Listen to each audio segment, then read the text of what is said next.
Honourable guest आए हुए हैं, मंच पर उपस्थित हैं, सभी को मैं प्रणाम करती हूँ। सबसे पहले तो मैं ये कहना चाहूंगी कि ये जो आइडिया था रामायण के ऊपर जो कंपटीशन लिया गया है, ये मुझे बहुत अच्छा लगा। तो नीतीश जी, किसका आइडिया था?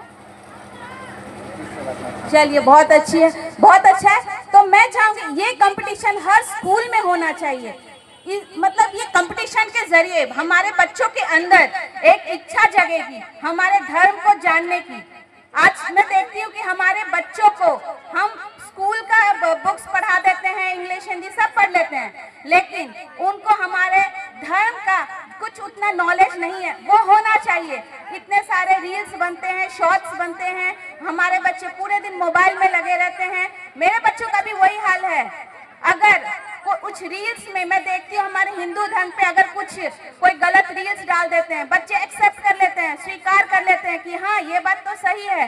क्यों स्वीकार कर लेते हैं हम? क्योंकि आप लोगों को उतना नॉलेज नहीं है। तो इसी कंपटीशन के थ्रू अगर ये कंपटीशन हर स्कूल में रखा जाएगा तो हमारे बच्चों के अंदर एक कंपटीशन को जीतने की भले वो जो इच्छा जगेगी, इसी के आड़ में इसी के लालच में बच्चे हमारे धर्म के नजदीक होंगे, उनको हमारे धर्म का ज्ञान होगा। तो ये बहुत अच्छा चीज है। दूसरी बात है कि शिक्षा बहुत बड़ी ताकत है। किसी भी देश को अगर हमें बदलना है, शिक्षा में वो ताकत है, शिक्षा वो हथियार है कि किसी भी देश का भाग्य बदल सकता है।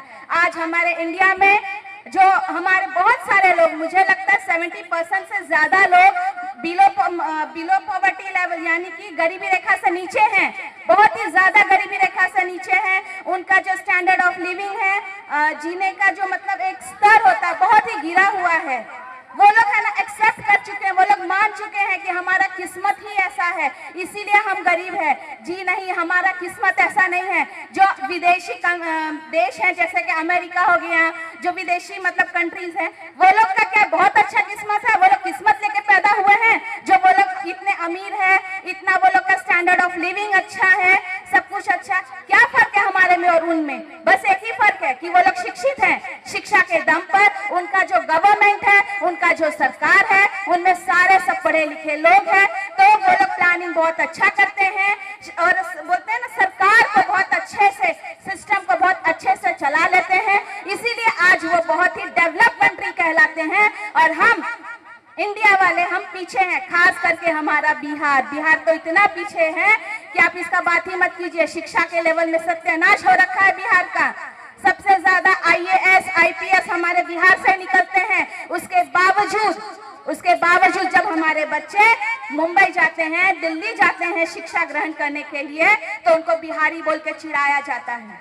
मैं आम आदमी पार्टी के ग्रुप में हूँ। हमारे एक सर हैं अमेरिका से, तो उन्होंने एक लिखा कि सारे बिहारी लोग आप लोग वीडियो अपलोड कीजिए। ये पढ़ के मुझे थोड़ा झटका लगा, क्योंकि मैं भी पहले मुंबई में रहती थी, अब मैं यहाँ पे हूँ 15 साल से। तो ये बिहारी शब्द है ना, एक गाली की तरह बचपन से मैं सुनते आ रही हूँ। मुझे भी झटका लगा कि अरे बिहारी किस इंटेंशन से बोले हैं, क्या किस मतलब से बोले हैं।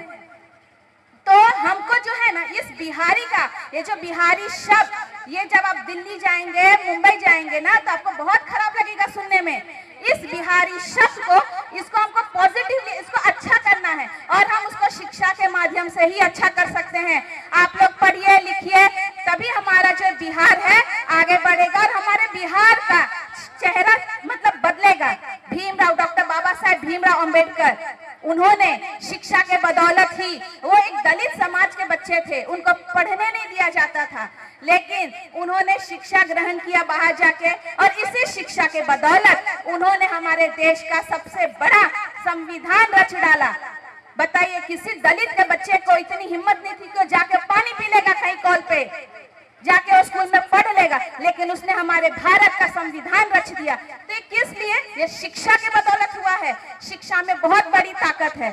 खास करके यहाँ पे जितनी भी उपस्थित लड़की हैं, बच्चियां हैं, उन लोग को मैं खास करके बोलूंगी, आप लोग पढ़ाई पे पूरा ध्यान दीजिए और पढ़िए।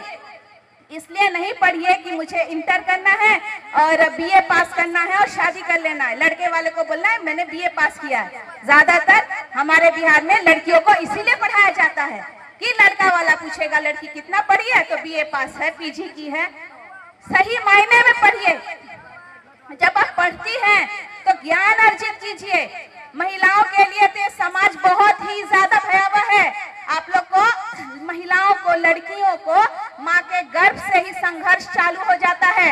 इस बात को आप याद रखिएगा। और मरते दम तक महिलाओं को, लड़कियों को संघर्ष करना पड़ता है। अगर आप पढ़ी लिखी होंगी तो ये संघर्ष का जो आपका दौर है, ये संघर्ष का जो आपका मतलब रास्ता है ना, वो थोड़ा आसान हो जाएगा। संघर्ष तो आपको करना है क्योंकि हम महिलाएं हैं, लेकिन ये शिक्षा रूपी हथियार जो हमारे पास होगा तो आपका ये जो रास्ता है ना थोड़ा इजी हो जाएगा। आज मैं आप लोगों के बीच जो बोल पा रही हूँ, कहाँ से मेरे अंदर इतनी शक्ति ताकत आई है? ये शिक्षा की ताकत है और कोई ताकत नहीं है। मैं भी नॉर्मल महिलाओं जैसी हूँ, लेकिन ये शिक्षा की ताकत है कि मैं आप लोगों के बीच खड़े होके आज आप लोगों के सामने दो बात कह पा रही हूँ। अब आप लोग इसमें से काफी लोग, मुझे लगता है 18 क्रॉस कर गई होंगी, तो आप लोग शिक्षा का वैल्यू समझिए। और आप लोग खुद देखिए, चार तरफ नजर घुमाइए कि अगर एक पढ़ा लिखा जो गवर्नमेंट आता है तो कितना बदलाव होता है इस देश में। आप लोग खुद समझदार हैं, अच्छे से पढ़िए लिखिए और इस देश की तकदीर को बदलिए। हमारे बिहार को बदलना है। अगर एक लूसेंस का कंपटीशन बुक है, उसमें मेरी बेटी कंपटीशन की तैयारी कर रही है, तो उसने पढ़ा, एक दिन उसने पढ़ा स्टेट ऑफ फूल्स बिहार। हमारे इंडिया में जितने भी स्टेट्स हैं, सारे स्टेट्स के बारे में वो पढ़ रही थी। अचानक एक लाइन आया, फूल्स मतलब पता है आप लोगों को क्या होता है? फूल्स मतलब होता है मूर्ख। उस कंपटीशन बुक में लिखा था स्टेट ऑफ फूल्स, आंसर था बिहार, यानी मूर्खों का राज्य बिहार। इस चीज को बदलना है हमें, और इस चीज को अब आप लोग बदल सकते हैं। आप लोग के हाथ में हमारा बिहार है, इसे चेंज करना होगा। तो आप लोग पढ़िए।